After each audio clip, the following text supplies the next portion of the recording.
Hello guys, it is me back with another video on FMG question. So let's begin. Which is not a feature of a oculomotor nerve palsy? Option A meiosis, difficulty in accommodation, superior gaze palsy, or diplopia. Pause and try to answer this question. In order to answer this question, we need to first understand what is oculomotor nerve.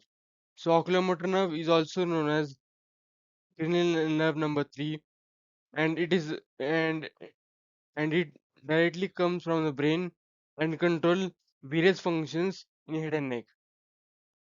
And now actually this oculomotor nerve, it innervates all the muscles of the eye except lateral rectus and superior oblique. Okay, fine. Coming to the key functions of the oculomotor nerve, we have got three functions. First is the eye movement. As I told you in my previous slide, that the oculomotor nerve, it is responsible for all the for all the innervation of the extraocular muscles except superior oblique and lateral rectus muscle. Okay, so all these muscle, they help the eye to move. Okay, then we have got the pupil constriction. So the nerve also controls the pupillary sphincter muscle, which constricts the pupil, meiosis. Okay, this is important for regulating the amount of light that enters the eye and for maintaining optimal visual clarity under different lighting conditions. Okay, and third is the lens shape adjustment. The oculomotor nerve contributes to the ciliary muscle function, which adjusts the shape of lens in the eye accommodation. This allows the eyes to focus on objects at different distances. Okay, so guys, in this chart, I have summarized all the important points regarding the innervation of the extraocular muscles, including lateral rectus and superior oblique muscle. So, as you can see in this chart is yeah. So oculomotor nerve, this is the oculomotor nerve. Okay, and the effects of nerve injury.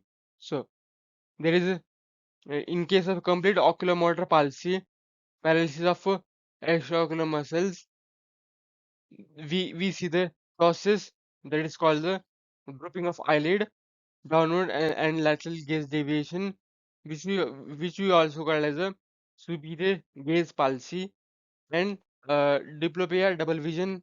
Okay, myidrasis, pupil dilation, the the pupil gets dilated. This is called the myidrasis, and there is a difficulty in accommodation, which is caused by the ciliary paralysis. Okay, and here I have also mentioned the cranial nerve number 4 and 6, which innervate the superior oblique and lateral rectus respectively.